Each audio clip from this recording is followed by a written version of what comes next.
IVC, Dale Gable 33 here to do a relatively quick finds update. A few things just to share, plenty of stuff there. You can see how well the vinyl diet's going, so I'll get round to that at some point.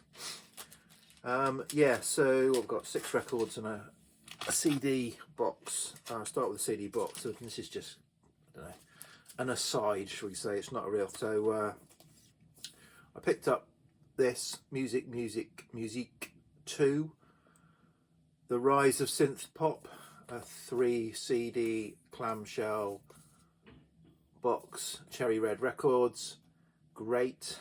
And I like to think this has come about through my haranguing Cherry Red through the Instagram comments. Please bring back the clamshell when they were drifting away, because I had bought the previous release, Music 1. So this is 1980, the dawn of synth pop, and this is 1981, the rise of synth pop. So all the tracks on here supposedly are from released in 81, all the tracks here are 80. So great, they've listened, they've gone away from these flimsy ways of storing the 3 CD boxes to the clamshell, but careful what you wish for. So now I've got the OCD collector problem. They're different. I've got to go over that. So I'd say I thought this was not quite as impactful as this. This had more of an impact, the dawn to the rise. But yeah, good if you're into sort of synth pop history. And now, again, being a collector, I'm now hooked. So when I'm looking at music 43, the death of synth pop in a few years' time, you can have some sympathy for me.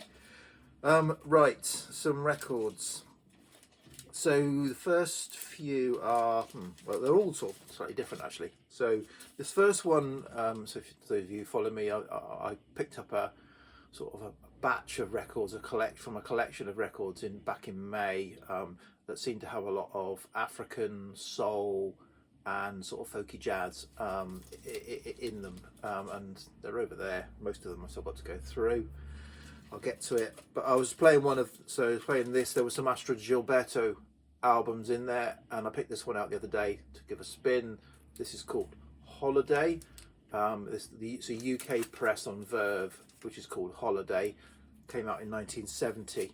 I think elsewhere in the world it was actually titled September 17th, 1969 was the title rather than Holiday. Yeah, enjoyed this a lot. This was not the sort of bossa jazz instrumented with Astrud Gilberto's kind of, hushed sort of type vocal. It was Astrud Gilberto's hushed type vocal over a more pop instrumental covers type album. So I think these are all covers.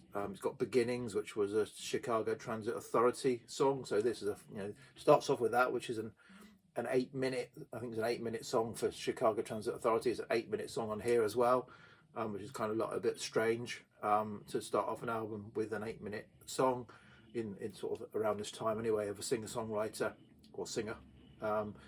Holiday is the title track here on this one. Here, There and Everywhere, Light My Fire, so covered lots of times those two.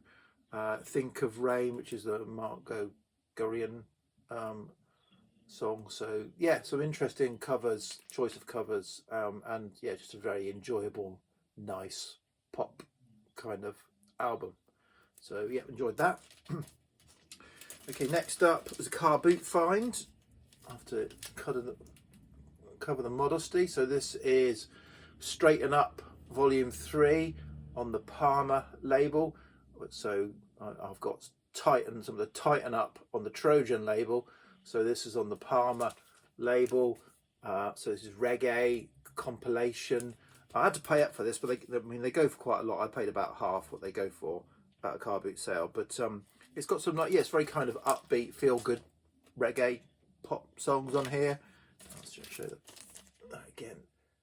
You know, particularly enjoyed actually. There's the Marvels doing Rocksteady, sort of the Aretha Franklin Rocksteady. That was pretty good. Yeah, some quite nice sort of, yeah, pop reggae, feel good reggae songs. Okay, next one. So again, I picked up the last car boot of the season, and I was about to leave empty-handed, and I spied a box of records over in the corner. Went over there, and it was normal rubbish. And then the guy was kind of saying, "Oh, do you know Terry Britton?" I said, "No, I don't know Terry Britton." "Oh yes, this is Tina Turner's songwriter. Well, there's some records in there that he gave to my son." I thought, well, I don't know what this is. And then got to the back, and it was just a very eclectic mix of, I don't know, techno, reggae, all sorts of strange stuff in there. So I kind of thought, oh, I'll have that, and bought that. And this is amongst, so there was a dub reggae or dub comp. I think it's a comp. It's listed as a comp, although then it does show the musicians on it. So it's got Sly and Robbie, Augustus Pablo, others on it. But yeah, it's called Rocker's Almighty Dub. It's not bad. So I'm not an expert at all on reggae or dub. I'm a complete newbie in that space. But yeah, sort of adding to my collection. But yeah, some sort of interesting stuff that I got from this car boot sale, the last car boot of the season. So that was lucky. As I say, I thought I was going to leave empty-handed.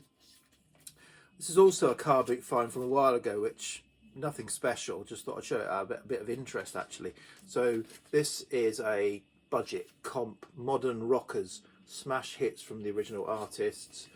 So it's called Modern Rockers because it's picking up really a kind of lot of new wave, pub rock, new wave sort of, came out in '82 on the Warwick label, which I'm not that familiar with, but I'm assuming it's just like a K-Tel or a As Seen on TV type thing. And you can see it's got Pretenders, Ian Dury, the Blockheads, Elvis Costello, but it's also kind of like seems to pick in from the sort of, I don't know, the stable, because it's got Rockpile, the Jags, Nick Lowe, Chaz Jankel, Joe Jackson, Dave Edmunds, kind of all kind of, you know, kind of from a similar stable. Yeah, Squeezed In Lizzie. It's, yeah. So the thing that kind of interested me most, you know, so it's like, oh, okay, so what is it's got this sticker on the front. So Faulty Record sticker with Warped has been crossed, so it's been returned by somebody, I'm assuming. I mean, it's got a WHS, so I'm presuming it's been returned to WH Smith, so I presume that is. Someone said it's warped, so they've stuck the sticker on so it can't be resold or whatever, to go back to the, I don't know whether it goes back to the distributor. It's not warped, so I don't know whether someone had bought it, taped it, took it back to the shop, got their money back, I don't know. But that was just a blast from the past, kind of, that was what was the main interest, not necessarily the music.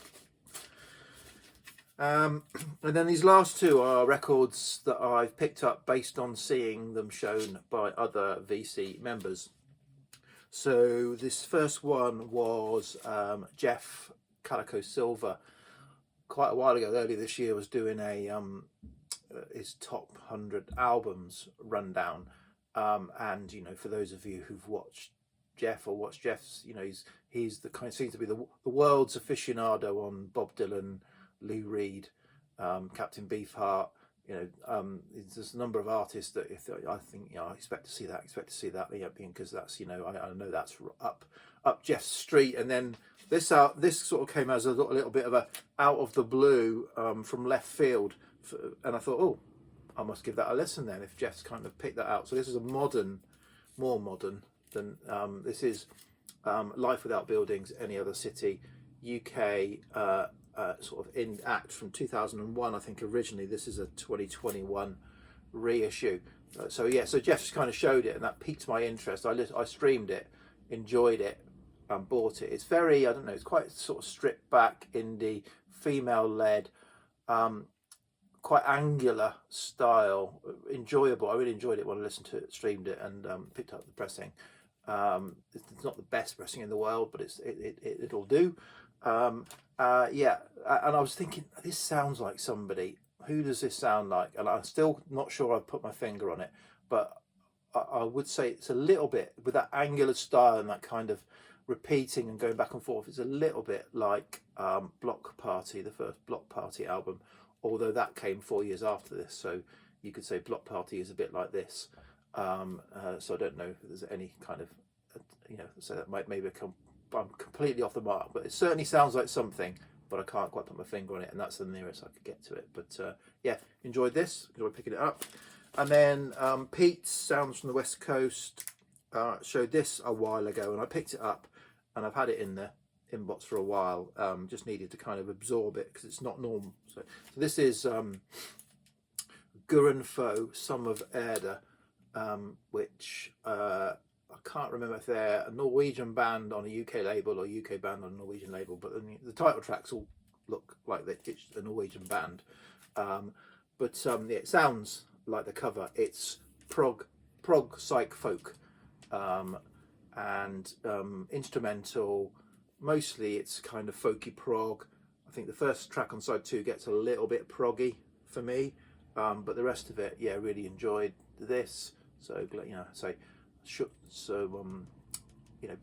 Pete showed it and described it. I went to their Bandcamp page, had a listen, enjoyed it, and bought it, and yeah, and so that's it. So just a few.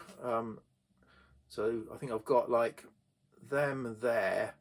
That's all one label. I've just got to find a way of showing that label because it's building up. I'm kind of slightly obsessed. That's one label as well, and that is one artist. And there's some other stuff in there. Yeah, but I'll get round to it hopefully soon. But yeah, just want to show a few. Okay, BC, cheers, bye.